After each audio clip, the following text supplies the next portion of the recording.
Of all the videos I've released so far, this one perhaps most deserves the usual warning and disclaimer here. What you're going to see in this video involves the use of not just low voltages, but also line voltage, as well as very high voltages in excess of several hundred volts and approaching 1,000 volts. Even just the fact that it plugs into the wall means you probably should use an isolation transformer as well as current limiting. Never mind the usual precautions for line voltage and high voltage equipment. At the very least, use gloves. Don't do what I do in the video. There's also, because this uses a cathode ray tube, any such project has an inherent implosion risk. If you do something like accidentally drop a cathode ray tube or scratch it or something, it could implode, and that could send shards of glass flying everywhere. So please, if you're going to handle a CRT or any kind of vacuum tube, wear eye protection. And finally, anything you see in this video is strictly informational. It's not instructive. This is not a how-to. Please do not attempt to replicate any of this unless you are very, very familiar with how to handle high voltage equipment and fragile vacuum tubes. And if you do so, you're doing it at your own risk and responsibility. Enjoy. So this video is a review of a scope clock kit from oscilloscopeclocknixccrt.com. And yes, that's a mouthful, which is why there will be a link in the description. First and foremost, this review is not sponsored. Oscilloscopeclocknixccrt.com did not supply this for free. I purchased it with my own money, as I do everything else you'll ever see on this channel. And nor do they know I'm writing a review of this or that I ordered it as part of a review. So there is absolutely no sponsorship or freebies involved. As I mentioned, I'll put a link to their website in the description, and you can look at it yourself. So why did I buy this thing? Well, I was looking for a scope clock kit actually, and this one caught my eye. And as you'll see, it's in some ways different, in some ways similar to other scope clock designs. The major thing about this is it's designed to be an all-in-one. In other words, you put in 110 or 240 volts AC in one end, and at the other end you connect up a CRT, meaning a loose cathode ray tube, presumably from an old style oscilloscope. And this is what you get. And so I'll be looking at the design of this thing as well as the functionality, and then I'll end with what I like about it and frankly what I'll call room for improvement. I don't really want to trash the kit at all because it does not deserve to be trash. It does work, but I think there's some things they could do differently. Finally, I'll refer to oscilloscopeclocknixccrt.com by the shortcut Howard, because that's the name of the gentleman whose kit design this is, and who apparently runs that website and the little business of selling these kits. And that's a lot less. Howard is a lot less of a mouthful than oscilloscopeclocknixccrt.com. So let's get going. So as with any kit, one of the first steps is to go over the parts list against the parts to make sure everything's there. The parts list itself is not terribly well laid out, but it is doable. So, in fact, everything in the parts list was present, and in fact, as you'll see, there's one extra part. Anyway, starting at the top, AC wiring is simply a small section of white and black hookup wire rated for AC line use. So obviously there's no AC cord or switch because you don't really know yet how you're going to be building it into any kind of enclosure, which of course is not supplied. This is a PC board kit. Next is 10 pieces of CRT hookup wire. So this is the wire that goes from the board to whichever CRT you're planning on using. whether it's a 3-inch oscilloscope CRT or a 5-inch oscilloscope CRT, it does take 10 wires to go from the base of any CRT to this PC board. This wire is essentially pulled out Ethernet wire. And from a current point of view, I don't see a problem here because although they're relatively high voltages, the currents involved are generally quite small. But what concerns me with using this is, far more importantly, I question the insulation value when you're running voltages here that are shy of 1,000 volts. Anyway, I probably won't be using this for that purpose. Next we have the ESP32 dev board. This is the main brains. It comes pre-programmed and the source code is not available. The main transformer is a toroidal wound transformer. It looks kind of nice. The wiring is of decent quality. There's a split primary, so a dual primary, I should say, which permits you to use it with 120 or 240 volts. The secondary, there are two secondaries. There is the blue secondary and the green secondary. I'm going to assume for now that one of them is for generating higher voltages that are needed, and the other one is for relatively low voltages, say, to run the filament of the CRT as well as, well, say, the ESP32 and any other logic that might be here. The PC board, here it is. It is double or multi-sided, and it's decently self-screened with all the parts appellations like R1, R2, R3, C23, and so forth. So we'll see. Some fairly generic NPN transistors. There's 3 integrated circuits apart from the ESP32. There's a PIC, an 8-bit PIC microcontroller. The software is not, the firmware inside is not provided. And then there's 2 other chips, digital rheostats, which are interesting, and these probably are there to control some of the high voltages, but again, we'll see. A 7805 and its heatsink, a full-wave bridge rectifier, a relay, which I believe is used to switch the high voltage on and off, 2 strips of female header to allow the ESP32 to be plugged in, 7 trimmer pots, because there's a lot of things you can adjust with this, such as the horizontal position, vertical gain, horizontal gain of the display, and some other parameters, I imagine. 3 buttons which you use to control the clock. A fuse, a pigtail fuse, ACE for AC, a bunch of 1N 4001 and 4007 diodes,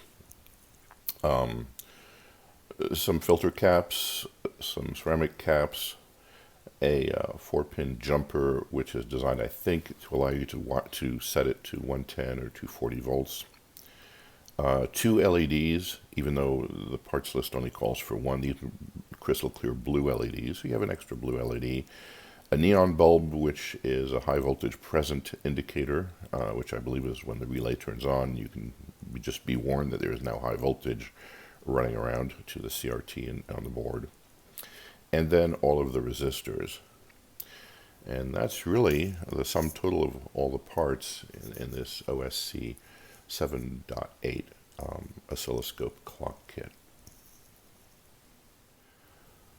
Of course, there's at least 2 other items which you're absolutely going to need, which are not supplied to create an oscilloscope clock, and then one is a display. And this is the CRT I plan on using. It's a Hitachi 3RP1A. It's a very, very common 3-inch oscilloscope and display tube, 12-pin sockets, 10 pins of which are actually used. In this case, the getter is in good shape. So again, the CRT is not supplied with the kit, but CRTs of this variety are easily available at not too unreasonable prices. And to go with the CRT, you're of course going to need some kind of socket. I've pulled 2 from my parts bin. One is, I'll call it a Heathkit style wafer socket. I'm not entirely a fan of these, but I may use it. Nicely, they label the pin numbers on here. And of course, this is rescued from a defunct Heathkit oscilloscope. The other one is a slightly nicer socket. Again, 12-pin sockets. It's shrouded, which is nice. The contacts actually come out, so each contact is individually removable from the socket, which is nice if you're going to rescue this thing. And also, once you have your wiring in place, there are 3 small screws and a plate which screws down to let you secure the wires, and also shroud any contacts, which is very nice from a high voltage point of view. So I will probably wind up using this socket if the contacts are all in good shape, and they all appear to be. And you notice there are 2 contacts missing, and that's because only 10 of the 12 are used in most 12-pin CRTs. I digress a little bit onto the topic of choosing a CRT or display tube for use with this scope clock kit, or frankly any other scope clock kit. And there's a wide variety of CRTs to choose from. To his credit, Howard lists some very common ones on the left here, which he's tested and work fine. The 2 that I happen to look at are the 3RP1, because I'm using the 3RP1A, which is basically a flat-faced version of the 3RP1, and say the 5UP1, which was a very common 5-inch scope tube, for example, for Heathkit oscilloscopes in the 1950s and 60s. So assuming you pick one of these, and if I click on the 3RP1, what pops up is this. This is actually the pinouts of the CRT, in this case, the 3RP1. There's some notes for which resistors to use, which are the ones he happened to supply, and then the pinouts of the different connections to the scope clock. So that's helpful.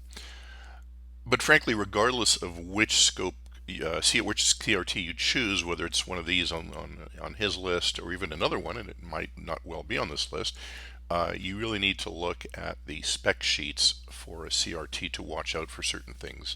So again, using the 3RP1 or 3RP1A as an example, let's take a look at a spec sheet. Here's the spec sheet for the RCA version of the 3RP1A. Regardless, I'm using a Hitachi. It really makes no difference. They're the same, and the only difference between the A and the non-A version of 3RP1 is the A has a flat face CRT. The non-A, or just 3RP1, has a very slightly rounded front face. But anyway, here's a spec sheet, and what I want to focus on the spec sheet is in fact the pinouts and diagram. And so of course the spec sheet lists the pinouts for each pin, and if you're using one of the ones Howard's recommending, you really should make sure that the pins line up with what he says they do, just as a double check. But for any other kind of CRT that you may be considering, you want to just check a few things. Particularly, I'm going to focus on the pin diagram of this particular CRT. So every CRT has a number of different elements to it. Starting from the bottom, you notice this is the heater or filament, and it's between pins 1 and 12. You want to make sure that your filament is independent of the next thing up, which is the cathode, of course. Then you have a control grid, which is connected to pin 2. Then you have pin 8 has both anodes, and then they're basically that which pulls the electrons along and gets them to shove themselves into the phosphor to make a dot. So the pin 8 are the anodes, and this is where so basically the differential in voltage between the cathode, pin 3, and the anode, pin 8, is what accelerates the electrons that are coming off the cathode onto the CRT phosphor. Pin 4 is a focus grid. That's used for focusing the dot. It varies the voltage when you tweet the pot, and that's what that does. Then you have the deflection plates, and there are four of them. There's two vertical ones and two horizontal ones. And if you read the spec sheet, it'll identify, interestingly, it won't identify them by vertical and horizontal, but it'll identify them as to what a voltage applied to them in which direction relative to the pins on the base the beam will deflect to, because after all, it doesn't know how you're orienting the tube. But as an aside, what you want to look for here is that each of the four plates goes to its own independent pin, which is the case here. And that's really what you're looking for in a CRT for this or pretty much any other scope clock. By comparison, here's an example of a CRT that would not be suitable for use with this scope clock kick or probably most other ones. Apart from the fact that this only has 7 pins, but that's not what's important here. The two things that really disqualify this particular CRT, and you notice it's a 3AP1A, whereas the one I'm using is a 3RP1A. So one little letter can dramatically change the configuration of any tube. So there are a couple of things wrong here in terms of our application. So first of all, you'll notice that two of the deflection plates are internally connected together within the CRT.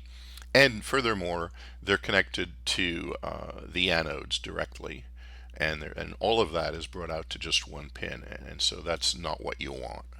You want totally independent deflection plates, independent from any of the anodes or grids or anything else. The second thing here, which is problematic, is that the filament or heater here, which is sort of looks like a little inverted V, is connected to the cathode. And so this is an example, I guess, of a directly heated cathode where the cathode and heater are one and the same.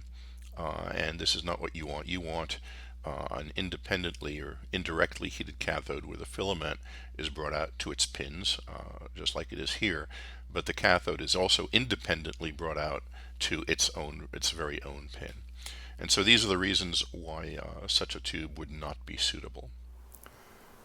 So here's the completed kit up and running. As I mentioned earlier, a few things here are not provided. First of all, the red thing on the top left is a Cliff Quick Test. It's a method of safely supplying and disconnecting AC to random wires. If you're curious about what those are, just go see bigclive.com. Anyway, the other thing, of course, that's not supplied is the CRT of any kind or the socket that you see. Here it is running. This is sort of its default mode, and it's alternating between an analog clock and digital clock. And the nice thing about the board is you can adjust it to the peculiarities of your CRT, which is very nice. So you get going from right to left. You have brightness, you have what would be on a regular oscilloscope astigmatism, and then all the way on the left here you have focus. So you have full control over what the display looks like on your particular tube, and it really should be adjusted for different tubes, even of the same nominal model number.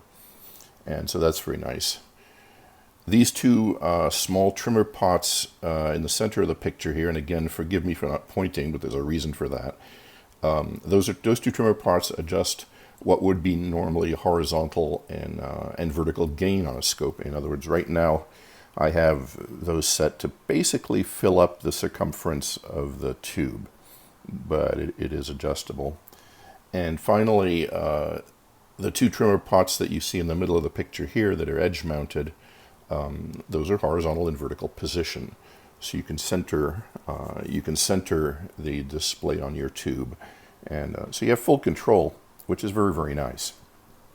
There are a couple of modes that you can set. I'm not going to show you the menu because it's actually pretty simple, and you do that by manipulating the two push buttons that you see in the center of the screen behind the green wire, and then there's one more little push button there next to that power resistor.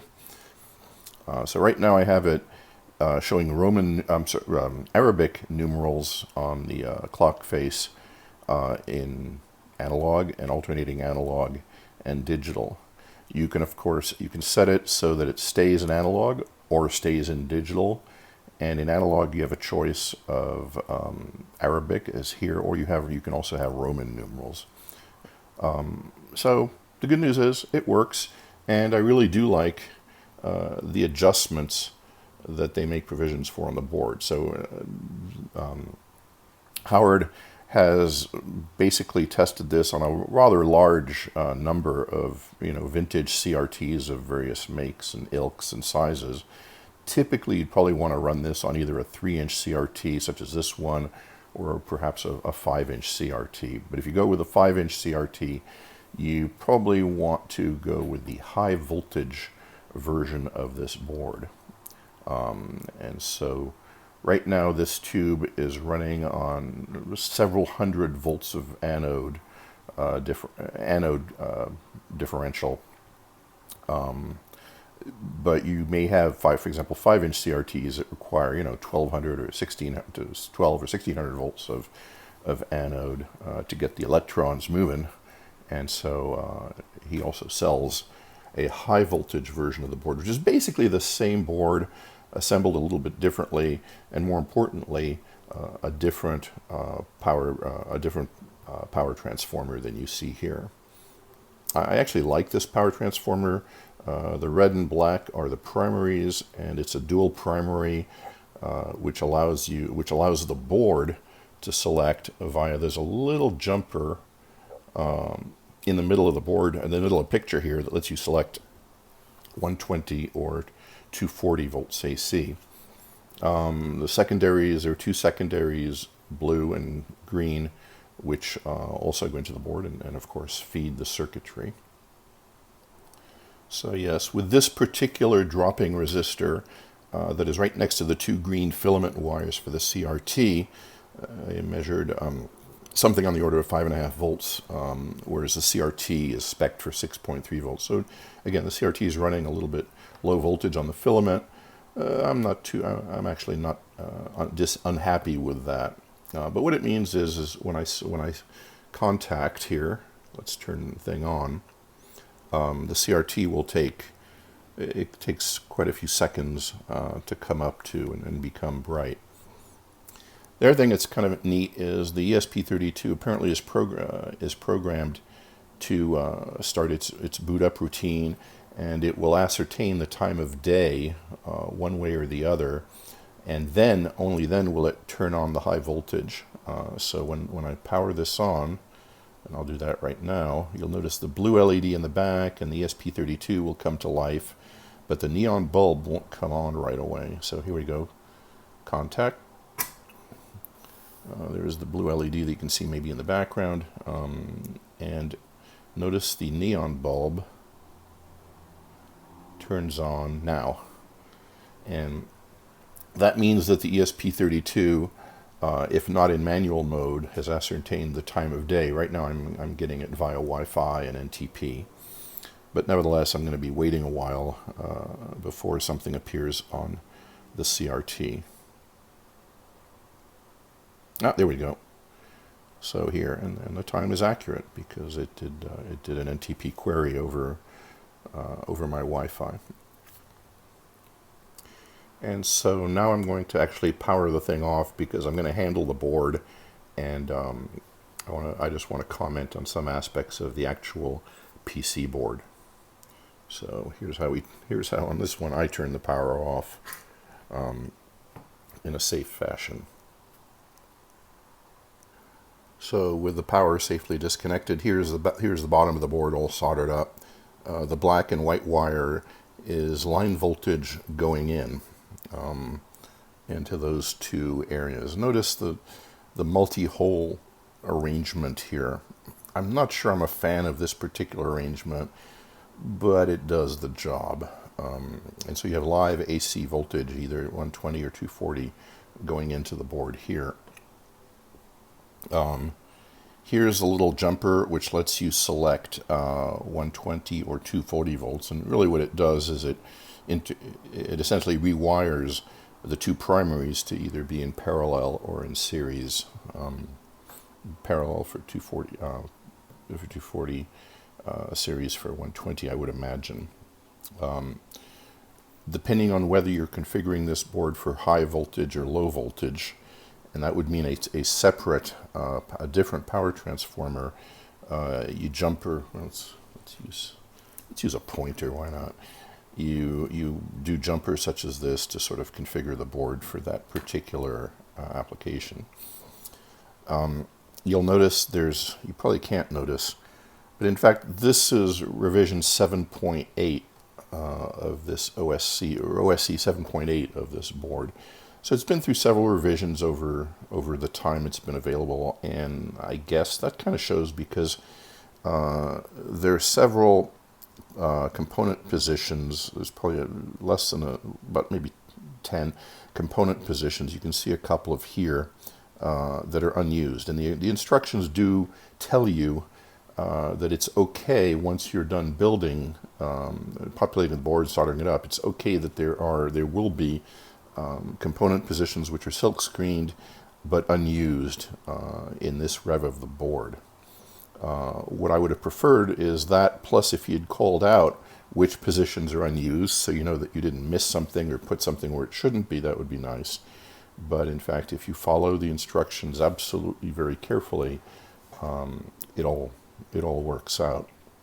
I did contact Howard just to double check that the component callouts that are empty are the ones that are intended to be empty, just to reassure myself that I didn't miss anything. So it would be nice if he actually mentioned for this rev which components are not to be populated. Another thing which this hole right here is called bolt hole. So presumably this, and then there's at the four corners, there's here, and at the four corners there's a hole. I wish these had been drilled out for some kind of mounting screw.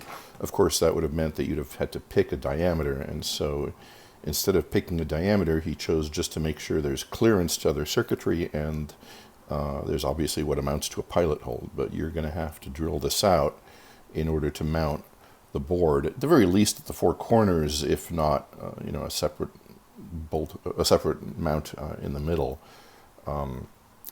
because for reasons that should be obvious by now, you want to mount this board in some kind of enclosure, never mind the CRT, because at the end of the day, this board has a combination of line voltage going in. It has then it has a 5-volt regulator here, and it has some what amounts to 5 volts and presumably 3.3 volts running around the ESP32, and then it's got fairly high voltage on the order of several hundred volts, but in the low voltage version I couldn't find anywhere that was over 1,000 volts. So most of the voltages I was able to probe around were on the order of several hundred volts. 300-400 volts was the most I saw going in here, and the tube obviously works perfectly well even at those voltages. You probably don't want to manipulate this board when it's turned on and running, because I found out the hard way that the tops of these two capacitors have on the order of 300 volts potential between the two tops here, and I think I brushed my fingers over it somehow and got bit. So again, this is a kit that once it's running, you want to be very, very, very careful for. And in fact, in order to set it, you manipulate these two buttons, which again you're going to hold like this and manipulate. Be careful what you hold on to, is all I can say. But so yeah, Howard does not supply a schematic of this board or of the kit in general, nor does he supply software listings for the ESP32 here or the little PIC controller here. That's too bad, because I got lucky. I built it very carefully because I knew there was no schematic, and I followed religiously the instructions as they were, and it wound up working fine. But if I had to troubleshoot this, without a schematic, with these voltages running around, you know, it would have been a little challenging. So that's why it is too bad that he does not publish a schematic. Never mind if you want to make modifications or do something further. You know, I was almost tempted to you know, reverse engineer a schematic of this, but I'll respect Howard's design and not do that. If I were going to do that, I would have done it against a blank, unpopulated board, node by node, because that's how you would do it. But nah, it works. I'm happy with it, and you know, Howard's entitled. It's Howard's design. He's entitled to keep it proprietary if he wishes, and I knew that going in when I ordered the kit. So no harm, no foul. The other thing I would do, I mean, if I were going to relay out this board, one of the things I would do is the different wires, the 10 wires coming out of the going into the CRT. There are 10 wires here, and they're basically using, you know, going into sort of randomly placed holes. They're labeled, but they're sort of randomly placed on this area of the board. I would have tried to bring these to one edge of the board so they could be somewhat easily connectorized. I think that would have been a nice touch. Same thing for the primary of the toroidal transformer. It would have been nice if that was if that could be connectorized instead of just holes in the board. The secondary is a little cleaner because the 4 pads for the secondary connections at the very least are on the edge of the board, so that's nice. But it makes for a little bit messy wiring, but again, it works. What I may do, what I probably plan on doing, and I'll make it in a separate video once it's done, is mount this, drill out the mounting holes for reasonable standoffs, nylon standoffs, and mount it. And I'll probably try and remote. There's 7 potentiometers, 1, 2, 3, 4, 5, 6, 7. I'll remotely remote the 7 potentiometers, I believe 2 of which are 1 megohm pots linear, and the other 5 are 50K linear pots, and mount those as normal potentiometers on a front panel so people can play with the controls of the clock. And of course, remote the 3 push buttons that serve to set and manipulate the clock's settings. I wound up using this totally shrouded 12-pin socket because it's really well made, and these are still available on eBay, although I got it out of equipment. And so I put some decent, I think 22 or 24 gauge wires, and you'll notice the back is completely shrouded once you assemble it and put the contacts in. And this is very nice because I can handle this even live, although you shouldn't, and feeling fairly well protected from lethal voltages. At least I'd like to think so, compared to the other socket I showed earlier, which would be significantly more dangerous. So I like this socket. The brains of the clock is an Espressif ESP32 Dev Kit C, which is sort of Espressif entry-level board. It's widely cloned out there in different Asian countries, and you know it's extremely available, and so it makes sense that Howard picked this because it is reasonably fast enough to draw stuff on the CRT.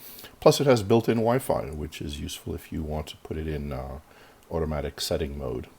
So all of the main firmware is contained in here.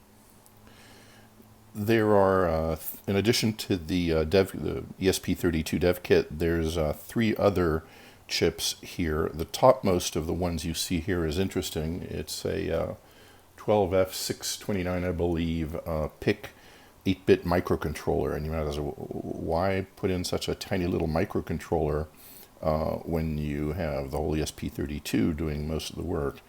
So as far as I can tell, the only purpose for this little 8-pin extra microcontroller is to gently nudge the display every few seconds a few pixels in the X or Y direction to avoid burn-in on your tube, and it does it.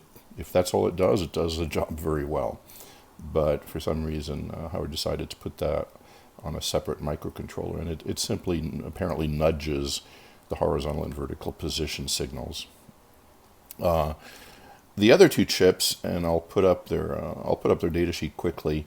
These are kind of interesting. These are digital rheostats, and they're not I2C. They're ISP. SPI controllable from an external processor, and they act as, just as you would expect, as totally isolated potentiometers that you can use within reason, just like you would a regular potentiometer, except of course it's computer controllable.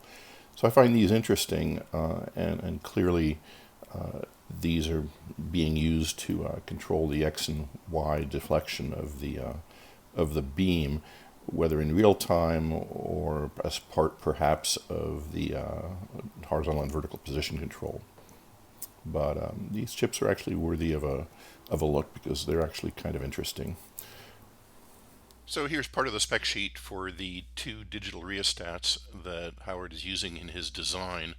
And these little things are clever. They're basically what you'd think of in terms of a potentiometer or a rheostat that's digitally controlled. So you can think of it as a little guy inside the chip that's looking at the digital commands and is tweaking the pot deep inside the chip.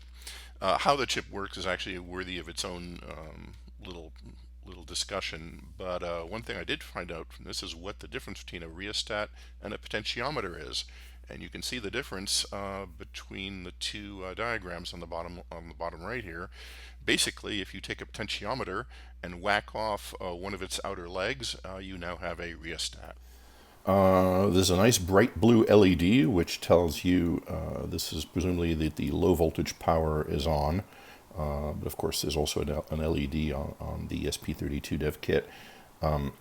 But also very interesting is there's a neon bulb, and there it is in the middle of the screen here.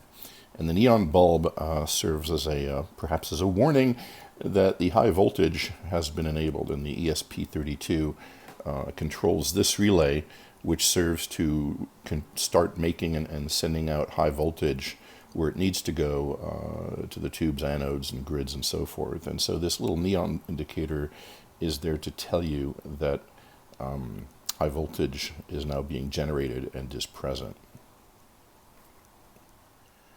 When you're done building and populating and soldering the PC board, but before you put the ESP32 dev kit in its socket, and before you put the PIC microcontroller, which is this chip, or the two digital rheostats in, Howard does give you some instructions on how to at least check that the board doesn't release any magic smoke elsewhere.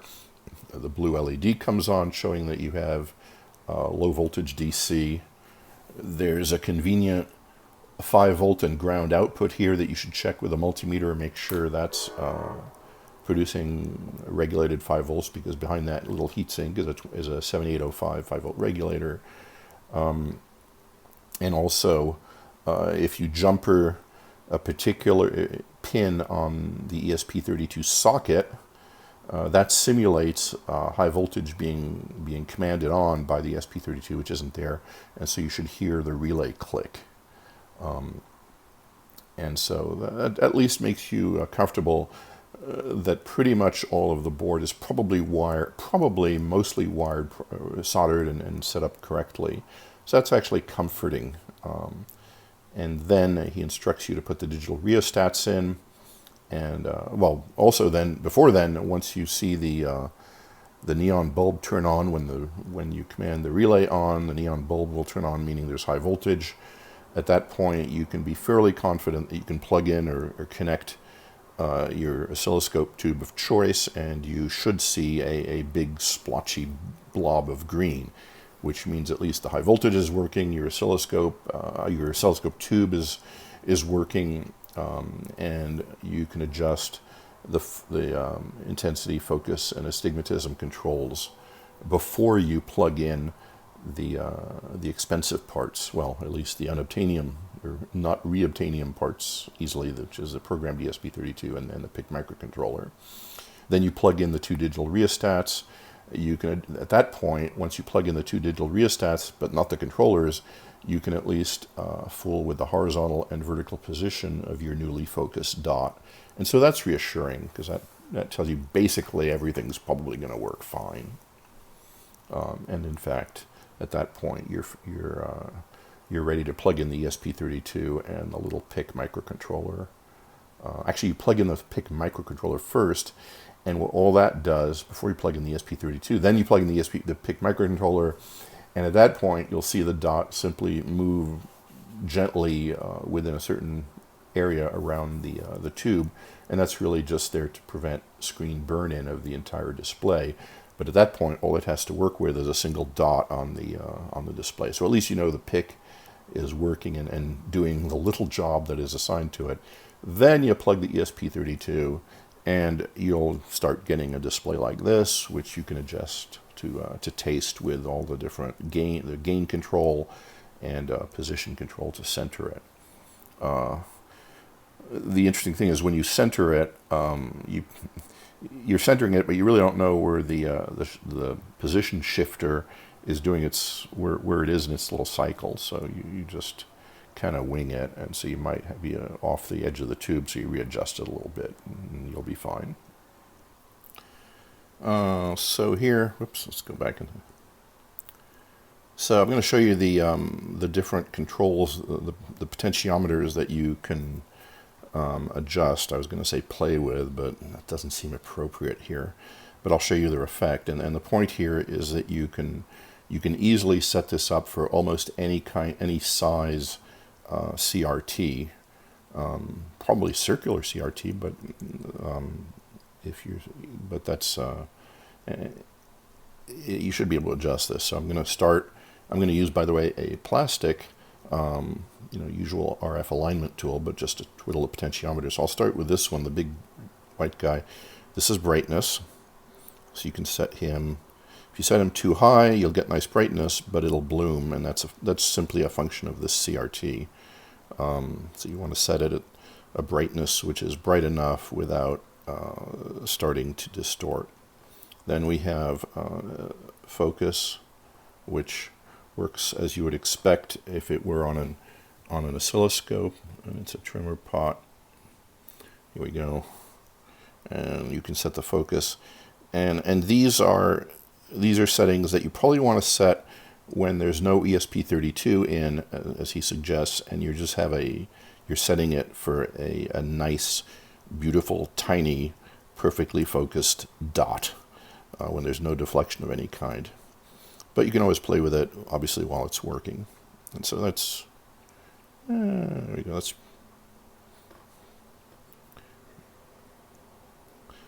We'll call that, and then astigmatism. And these are the controls you'd find on an oscilloscope. Make that a little brighter. All right, we'll leave it at that.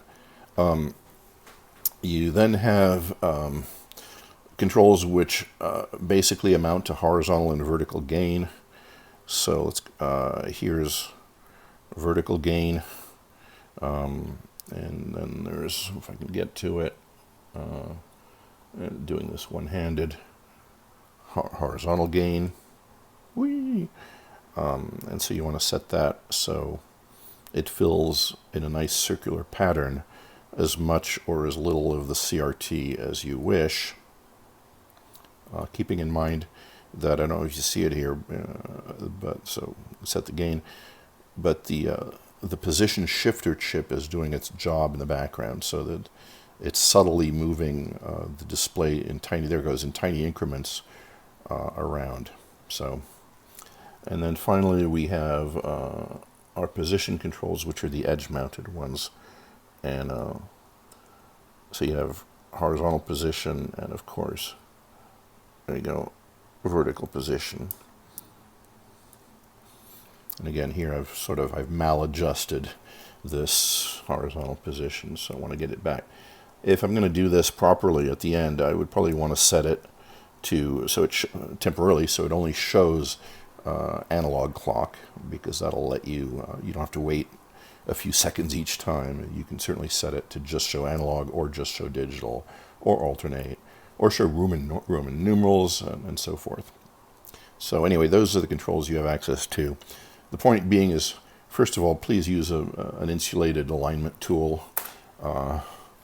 Even though you might want to use if you do use a metal screwdriver such as this, you certainly can. Obviously, you want one with an insulated handle.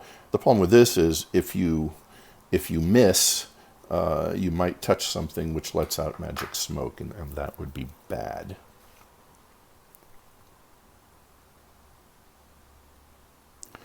There are three methods for the kit to obtain the time of day. In order of complexity, one is manual. In other words, you can use the push buttons, these two buttons that you see in the middle here. Those are the fast set and slow set buttons. And in fact, I can live dangerously, and I'll push the fast set, and that's what that looks like. And here's what the slow set button looks like. And now I'm going to reset the ESP32 so it does another Wi-Fi query. And then does that and resets the time to the proper time. There's also a DST setting, so you can turn that on and off through the buttons. So, but anyway, the default, not the default, but one setting is manual, which means you have to set the clock each time, and that's each time you power up. There is no provision in manual mode for storing the time of day or keeping track of any time without power. There's no battery backup of any kind anywhere near this. So that's a bit annoying. The other two methods, one is via Wi-Fi, and that's how I have this set. And it's the more usual method of setting a Wi-Fi SSID and password. You manipulate the buttons, power it on, and the ESP comes up in access point mode, and you connect to that, to its SSID that comes up, and you connect, and it asks you, it just presents you with a page at a certain IP address, 192.168.1.4, something like that, and you connect to it, and it basically presents you with a page which asks for your SSID and password. You pump those in, and I believe you reset it or push the button here, and it attempts to connect, and usually that's successful, of course, and then it sets itself. And the advantage of doing that is, of course, that will survive power outages. If I disconnect the power, as you saw, it will take a few seconds to connect to NTP, get the time of day and date. There's also a way, by the way, of showing the date, but not only as a one-time thing, and off it goes. And so I think that's what the intent was, because in fact, the default, when you first bring the thing up, it assumes that it's in Wi-Fi mode. Finally, the third method is, apparently there is support for a GPS module. I was unable to find any reference as to what kind of GPS module. I don't believe one is sold, one is available from Howard. I'm going to assume that that it supports, and this is strictly an assumption, I didn't ask him, but I suppose it probably supports the notion of your sort of generic GPS module that you can find on the market, which produces a stream of NMEA 183, is it? I forget. NMEA standard output string. And my guess is that's what you connect to these pads here. But again, the instructions, although they mention how to get it into get the clock into its GPS mode, the instructions make absolutely no mention of what kind of GPS module or how to connect it or how to configure it. So that's a shame. I did not ask Howard about how to do this. I suspect if I did, he would immediately send me instructions on how to do that. But I really don't have any intention, because the Wi-Fi support is perfectly fine. So those are the three ways of having the clock, either setting the clock or having it set itself. regardless of how you set it, the clock uses line frequency because it has, of course, its AC input. So it has access to line frequency, and you can set it depending to be 50 hertz or 60 hertz, depending on where you live, or which half of Japan you live in. This is fine.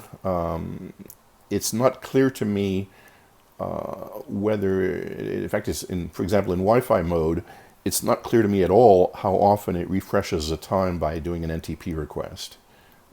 If I was ambitious, I would look at my router traffic and see how often it's doing an NTP query. I suspect and hope that it's not doing continuous NTP queries, that it perhaps it obviously does one at power up as part of its initialization sequence, and then uses line frequency to keep track of the the elapsed seconds until it decides to do another NTP query.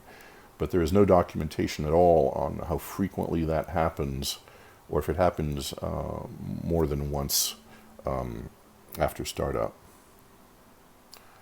So from a timekeeping point of view, does it work? Yeah, it works.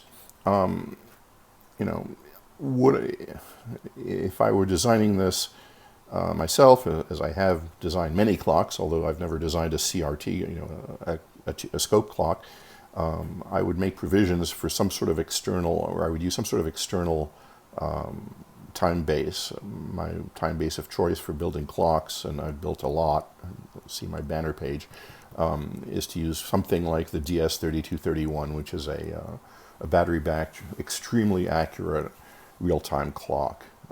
So you set it once, and it's probably the coin cell will last forever if it's ever powered off, and that's the end of it. But here, your only choices are manual each time you power up, or Wi-Fi NTP, or a GPS module of some kind. Here are the menu settings for this scope clock from top to bottom. And so here's on top, you can set either 50 or 60 hertz line frequency. Going down, you can set the time zone, because of course if you set it via NTP, you might not know, it really doesn't know what time zone you're in, so you can set an offset, and I believe there's 24 time zone settings, so you can find the one that works for wherever you live. It apparently will keep track of daylight savings time, or maybe this is just a setting that you can toggle, so whether you're in daylight savings or not at this, for this half of the year, if your location daylight savings time is a thing. Wi-Fi on, that's where you set the mode, whether you want to use Wi-Fi, manual, or GPS. That's where you do that. And then finally, the display mode alt. This is what you see when I was running it, just alternating between digital and analog. And the choices you have here are to set it permanently to either digital or analog. In the case of analog, you can select either Arabic numerals or Roman numerals. And in the case of digital, you can select 24-hour or 12-hour hours. And that's all she wrote from in terms of the settings menu. So in the end, I did wind up building this into an enclosure, which makes it much more convenient to use and display, and of course takes up less clutter on my workbench. The enclosure I used is a recycled piece of Heathkit chassis and front panel. If you want extra points, you can guess what this originally was. But basically the only thing I saved was the actual metalwork of the chassis, the CRT mounting, and of course the CRT itself, which, as I mentioned earlier, is a 3RP1A, which is a little 3-inch traditional flat-faced CRT. One of the nice things I mentioned is that because Howard makes all of the controls available on the board, I wound up removing all the controls from the board, all those 7 potentiometers and 3 push buttons, and extended them to real potentiometers, which are now mounted on the front panel. So here's intensity, focus, astigmatism, horizontal gain, horizontal position, vertical gain, vertical position, and I made a separate on-off switch so I could turn it on and off at will. This is one of the one of the 3 push buttons that sets the modes that you can set it to, and of course a little pilot light. And maybe I'll leave it off right now as I look into it. Here's one side. There's nothing on this side except the CRT socket, a bundle of better, slightly higher voltage rated wires than Howard supplies, and more flexible, going to the other side of the chassis. Here are the potentiometers. These are little miniature potentiometers. They're being run at, some of them are being run at voltages that I wouldn't recommend, but it seems to work fine. The important thing is you'll notice I completely heat shrunk the 3 lugs of each potentiometer, and I found that to be extremely important because otherwise you do have some nasty voltages running around, especially the intensity and focus controls, like you might on any oscilloscope. And here's the other side of the chassis with the scope clock OSC7 board mounted on standoffs inside. There's a reason you can't really see it very well, and that is because it's a rat's nest of wires. And then here's the auto transformer, which is bolted down, the on-off switch, and the AC input wiring. I added a traditional fuse and a 3-wire cord to ground the thing, because it is a metal chassis after all. And on the back, again, the AC cord grommet, and 2 of the push buttons of the 3 which control the mode settings and all that. So to summarize, here's what I do like about Howard's OSC 7.8 kit. First of all, it works, and I'll just turn it on and let it warm up, have it set its time, and start displaying while I talk about it. So as I said, the main good thing about it is it works. If you assemble it very carefully, follow the instructions exactly, do the testing, yes, the thing absolutely works. All the parts are accounted for and supplied, and that's actually very nice. So it does exactly what he says it does, no more, no less, and that's commendable. Here we go. We're up and running. The other nice thing about it is self-contained. Now, this is depending on what you're looking for in a scope clock. If you're looking for something that connects to a standard oscilloscope, this isn't for you. You might want to look at something like the Dutchtronics design.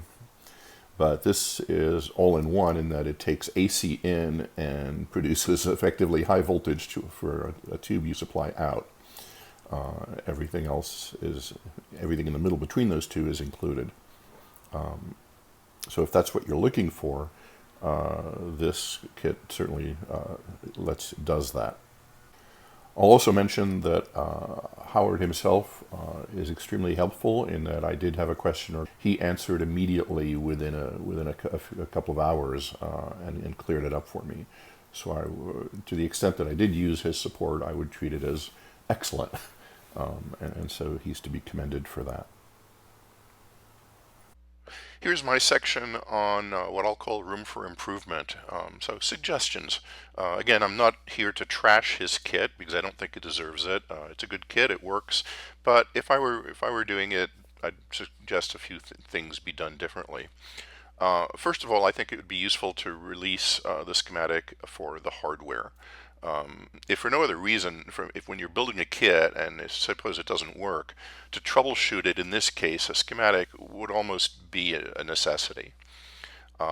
Secondly, he should consider releasing the source code, again, for a number of reasons, but if for no other reason, that this presumptively gets its time from your home network over and connects to the internet. And so just, I think, users would be more relieved if they could audit the source code to make sure that the only thing it's doing on your network is going over to a public NTP server. And again, I have no reason to believe it's not, but I think it would make people feel more comfortable. From a hardware point of view, another thing I would have liked to see is, and I would recommend he remove all the mains or line AC stuff In other words, the primary of the toroid transformer, and now there's a little fuse there, and the voltage selection jumper, all of that, remove it from the circuit, from the board, and have the user wire it up externally, which anybody who's going to build this kit would know how to do that, and that would get all the mains and 110, 240 volt stuff off the board where I don't believe it belongs. And finally, from a circuit board layout point of view, it probably could use a complete relayout. And if he does that, I would recommend taking the potentiometer and the push button connections and bringing them out to to header pins on one edge of the board. And this would make wiring the board, as I've done here, within a chassis where I want to externalize some of the controls, far prettier and nicer to do than sort of the rat's nest that I had to do here. So those would be my 3 suggestions to Howard should he stumble upon this review.